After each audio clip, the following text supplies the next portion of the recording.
नमस्कार. आपण आत्ताच न्यूज यात्रा पाहायला सुरुवात केलेली आहे. शिक्षण मंत्री धर्मेंद्र प्रधान यांच्या राजीनाम्यासाठी कॉकरोच जनता पार्टी आता सरसावली आहे.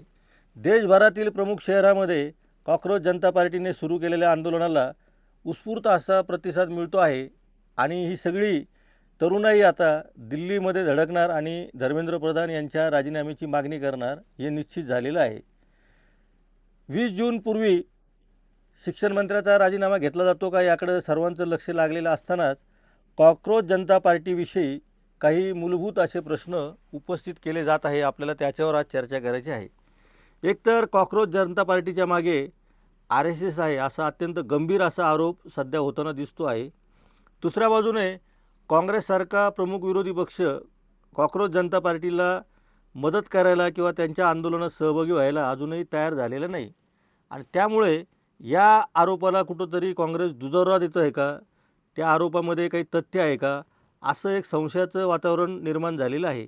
काही जण छातीठोकपणे हे सांगत आहेत की कॉकरोच जनता पार्टी म्हणजे भारतीय जनता पक्षाच्या विरुद्ध जी नाराजी आहे ती काँग्रेसकडे न वळता इतर ठिकाणी वळवण्याचा हा डाव आहे.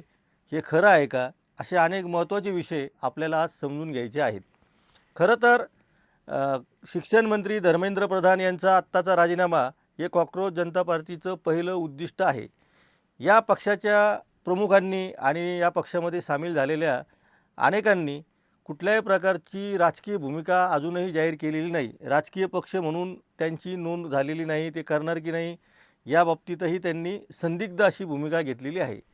मग असं असताना कॉकरोच जनता पार्टीवर थेट RSSचंच प्रॉडक्ट असल्याचा जो आरोप होतो आहे तो कितपत खरा आहे हे समजायला मार्ग नाही. अर्थात त्याच्यामध्ये दोन्ही बाजूने ध्रुवीकरण होणार आहे. काही जण ज्यांनी ही भूमिका मांडलेली आहे ते ठामपणे भूमिका मांडत आहेत. त्यांच्या भूमिकेमध्ये एक गोष्ट अधोरेखित करण्यासारखी आहे, ती हीच आहे की भारतीय जनता पक्षाचा पराभव करायचा असेल तर एकत्रितपणे सर्व विरोधी मतांची गोळाबेरीज होऊन ती मतपेटीमध्ये जोपर्यंत उतरत नाही तोपर्यंत भाजप हा केंद्राच्या राजकारणामध्ये विशेषतः राष्ट्रीय राजकारणामध्ये संपूर्ण बहुमतापासून दूर राहू शकत नाही. हा एक त्यातला भाग आहे. पण कॉकरोच जनता पार्टीने जे वातावरण आज निर्माण केलेलं आहे, देशभरामध्ये जी लोकांमध्ये एक मोठी चीड आहे सरकारविरुद्ध, राग आहे, सर्वसामान्य जनता जी होरपळली जात आहे आणि विशेषतः तरुण जो आहे, युवक जो आहे तो या सगळ्यांचा बळी ठरलेला आहे. विशेषतः रोजगार त्याला नाही मिळत आहे. त्याचं शिक्षणाचे प्रश्न निर्माण झालेले आणि अशा परिस्थितीमध्ये कॉकरोच जनता पार्टीने नीटमध्ये झालेला जो काही गैरव्यवहार आहे तो चव्हाट्यावर आणला आणि त्याच्यामुळं हा पक्ष आता तरुणांच्या गळ्यातला ताईत बनतो आहे. ही वस्तुस्थिती असली तरी काँग्रेस पक्ष, ज्याला खरं तर आत्ता तरुण मतांची खूप गरज आहे, नवीन पिढी त्याच्यासोबत जोडला जाण्यासाठी काँग्रेसला स्वतः खूप प्रयत्न करणं गरजेचं आहे. असं असूनही कॉकरोच जनता पार्टीच्या या सगळ्या आंदोलनामध्ये काँग्रेस सोयीस्करपणे किंवा धोरण म्हणून बाजूला राहतो आहे आणि मग अशामध्ये जो आरोप केला जातो आहे की कॉकरोच जनता पार्टी हे RSSचंच प्रॉडक्ट आहे का, त्याला कुठंतरी काँग्रेसही दुजोरा देत आहे का, हा प्रश्न स्वाभाविकपणे पुढं येतो आहे. अर्थात महात्मा गांधी आणि डॉक्टर बाबासाहेब आंबेडकरांचं छायाचित्र लावून आणि राज्यघटना हातात घेऊन या पक्षाने किंवा या संघटनेने, पक्ष आत्ता आपण म्हणूया नाही त्यांना, पण या संघटनेने कॉकरोच जनता पार्टीने देशभरातील तरुणाईला साथ घातलेली आहे. दिल्लीमधल्या आंदोलनानंतर पुण्यातलं एक आंदोलन आपण बघितलं, त्यानंतर अमृतसर, लखनौ असं करत आता जयपूरपर्यंत हा सगळ्या आंदोलनाचा मार्ग त्यांनी निवडलेला आहे आणि पुढच्या काही काळामध्ये देशभरातील महत्त्वाच्या सगळ्या शहरांमध्ये या संघटनेचं आंदोलन होईल आणि नंतर त्याचं सगळं शेवटचं आंदोलन जे आहे ते दिल्लीमध्ये होणार आहे. पण दिल्लीमध्ये आंदोलन होताना खरं तर काँग्रेस पक्षाने काय करावं काय करू नये याचा सल्ला द्यायला आपण काही आत्ता म्हणजे मी तरी त्यांना सल्ला देऊ इच्छित नाही. पण या सगळ्या आंदोलनामध्ये ज्या पद्धतीने तरुण आणि युवक सगळे जे काही सहभागी होत आहेत, विशेषतः ऑनलाईनवर त्यांचा जो अजेंडा आहे तो चालवला जातो आहे. त्यांच्यावर किती जरी टीका केली किंवा ऑनलाईन तुम्ही रील तयार करू शकता, पण प्रत्यक्षातली लढाई, रस्त्यावरची लढाई कॉकरोच जनता पार्टी लढू शकत नाही. असं असतानाच कॉकरोच जनता पार्टीने दोन्ही मार्ग निवडलेले आहे. ते रस्त्यावरची लढाई लढायलाही तयार आहेत आणि ऑनलाईनमध्ये अक्षरशः सरकारला घाम फुटत आहे. रोज लाखो शेकडो युवक कॉक्रोच जनता पार्टीच्या या आंदोलनामध्ये सहभागी होताना दिसत आहेत.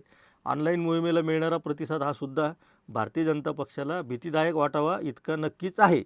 त्याचं मुख्य कारण असं आहे की भारतीय जनता पक्षाने राहुल गांधींच्या प्रतिमेचे जे हनन केलेले आहे, त्यांना जे पप्पू ठरवलेले आहे, त्याच्यासाठी त्यांनी कुठलीही रस्त्यावरची लढाई लढलेली नव्हती. तर जनमानसामध्ये व्हॉट्सअपवरच राहुल गांधींना त्यांनी ते पप्पू कसे आहेत हे बिंबवण्यामध्ये भारतीय जनता पक्ष यशस्वी ठरला होता. आता हेच सोशल मीडिया भारतीय जनता पक्षावर उलट येत आहे आणि त्याचा सगळ्यात जास्त वापर काँग्रेसपेक्षासुद्धा अधिक प्रभावीपणे आणि तितक्याच अगदी नेम धरून जर कोणी करत असेल तर ती सध्या कॉक्रोच जनता पार्टी करत आहे. त्यामुळं काँग्रेसला जे जमत नाही आहे आणि काँग्रेसने जे करायला पाहिजे आहे ते कॉक्रोच जनता पार्टी करते आहे हे मात्र नक्की आहे. पण अनेक देशातील अनेकांचा एक असा समज झालेला आहे की भारतीय जनता पक्षाला काँग्रेस पक्षाशिवाय या देशामध्ये पर्याय असूच शकत नाही किंवा नाहीच आहे. त्यामुळं कुठंतरी ए आणि बी याचा विचार सगळेजण करत आहेत आणि सीचा कोणी विचारच करत नाही आणि सी म्हणजे अर्थातच ती कॉक्रोच जनता पार्टी आहे. देशामध्ये जेव्हा परिवर्तन झालेलं आहे की 87-89ला आपण उदाहरण घेतलं असेल, बोफोर्स तोफांचं जेव्हा विषय निघाला होता त्याही कोणी स्वप्नात विचार केला नव्हता की राजीव गांधींच्या नेतृत्वाखालील या पक्षाला विश्वनाथ प्रताप सिंग सारखे नेते त्यांच्याच पक्षातून बाहेर पडून जनता दल स्थापन करतील आणि ते पंतप्रधान होतील. त्यामुळं देशात काहीही घडू शकतं. पर्याय ए आणि बी लोकांना वाटतो की पर्याय ए किंवा बीच आहे, पण अनेकांना असं वाटतो की एही नको आणि बीही नको, त्यांच्यासाठी सी हा पक्ष असू शकतो. आणि मग यामधून जी काही गोळाबेरीज होईल तर ती जर भाजपच्या पथ्यावर पडली तर मग मात्र हे RSSचं प्रॉडक्ट आहे असं म्हणायला आतापासूनच सुरुवात झालेली आहे. त्यामुळं आत्ता आपण कोणते गणितं बांधतो आहोत आणि सरळ 2-2.5 वर्षानंतर आणखीन ज्या निवडणुका येणार आहे 2029मध्ये, तर त्या निवडणुकांना डोळ्यासमोर ठेवून काँग्रेस पक्ष कशा पद्धतीने वाटचाल करतो आणि कॉक्रोच जनता पार्टीकडे तो कोणत्या ॲप्रोचनं बघतो. कॉक्रोच जनता पार्टीला भाजपने ते जवळपास आता झिडकारल्यासारखं केलेलं आहे. एका अर्थाने मग ते त्यांचं प्रॉडक्ट आहे असं जे आरोप करत आहेत, तर त्यांनाही येत्या काळामध्ये, म्हणजे मी अत्यंत जबाबदारीने सांगतो की येत्या काळामध्ये काही जणांनी एकदम छातीटोकपणे सांगितलं की ते त्यांचंच प्रॉडक्ट आहे, तर ते जे काही असेल ते उघड होणारच आहे. त्याच्यामुळे काही तो त्याच्यावर पडदा पडून राहणार नाही. बऱ्याच जणांनी तर पूर्वीच्या काळामध्ये अरविंद केजरीवाल हे सुद्धा भाजप प्रणितच आहे असं सांगितलेलं होतं, पण अरविंद केजरीवाल हे तर जेलमध्ये जाऊन शिक्षा भोगून आले. त्यानंतर आता अभिजित दिपके समोर आलेले आहेत आणि अभिजित दिपकेने देशभरातील जे तरुण भारतीय जनता पक्षाच्या विरोधात विशेषतः NDAच्या विरोधात असं आपण म्हणूया नाहीत, कारण सगळा राग जो आहे तो मोदी या सगळ्या एका व्यक्तीच्या संदर्भामध्ये आहे, भारतीय जनता पक्षाच्या एकूण पक्षावर आहे आणि त्यामुळं हा राग एकवटतो आहे तो कॉक्रोच जनता पार्टीकडे. याच्यामध्ये आता जर RSSचं प्रॉडक्ट आहे असं दावा केला जात आहे तर सोनम वांगचुक आणि प्रकाश राज यांच्यासारखे जे RSSचे कट्टर विरोधक आहेत ते सुद्धा या आंदोलनामध्ये सहभागी झालेले, हे दुर्लक्षून चालणार नाही.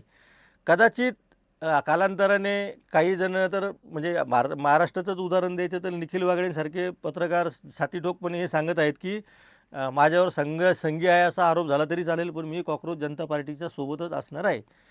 आता काँग्रेस पक्षाला ही भूमिका ठरवण्याची वेळ आलेली आहे की कॉक्रोच जनता पार्टी जर RSSचं प्रॉडक्ट आहे, त्यांचं म्हणणं काय आहे हे त्यांनी आधी जाहीर करायला पाहिजे. कारण तुम्ही एक विरोधी पक्ष आहात आणि कॉक्रोच जनता पार्टीने जे आंदोलन हातात घेतलं आणि जे आता एका अशा ठिकाणी नेऊन ठेवलं आहे की कदाचित दिल्लीमधल्या आंदोलनानंतर शिक्षण मंत्री धर्मेंद्र प्रधान यांचा राजीनामा घेतला जाऊ शकतो. मी पुन्हा हे वाक्य पुन्हा म्हणतो की दिल्लीमधल्या कॉक्रोच जनता पार्टीच्या आंदोलनानंतर धर्मेंद्र प्रधान यांचा राजीनामा घेतला जाऊ शकतो आणि हे या आंदोलनाचं यश असणार आहे.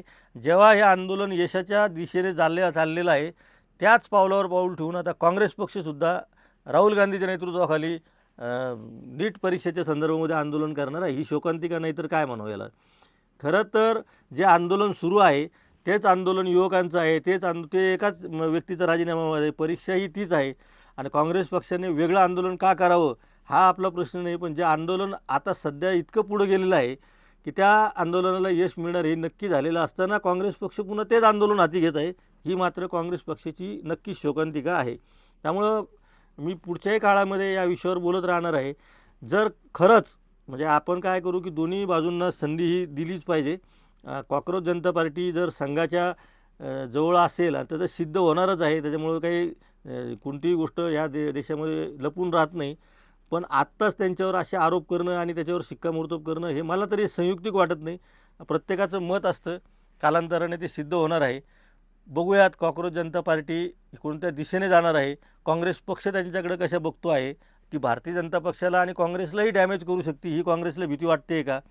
या सगळ्या प्रश्नाची उत्तरं येणारा काळ ठरवणार आहे. पण आत्ताचा काळ जो आहे तो कॉक्रोच जनता पार्टीचा आहे. जो राजकीय पक्ष नसला तरी ती युवकांची एक मजबूत संघटना बनत चाललेली आहे आणि त्याचा धसका जसा भारतीय जनता पक्षाने घेतलेला आहे तसाच काँग्रेसने सुद्धा घेतलेला दिसतो आहे. कारण भाजपच्या विरुद्धची नाराज मतदारांची जी मोड त्यांना बांधायची होती ती कॉक्रोच जनता पार्टी त्यांच्या भावनांना फुंकर घालून आणि त्यांचे महत्त्वाचे विषय हातात घेऊन त्यांच्यापासून दूर नेत आहे का, ही काँग्रेसची भीती आहे का, हा येणारा काळच ठरवणार आहे. या विषयावर आपण सातत्याने बोलत राहणार आहोत. त्यामुळं आपण पाहत राहा न्यूज यात्रा, हे आहे आपलं चॅनल.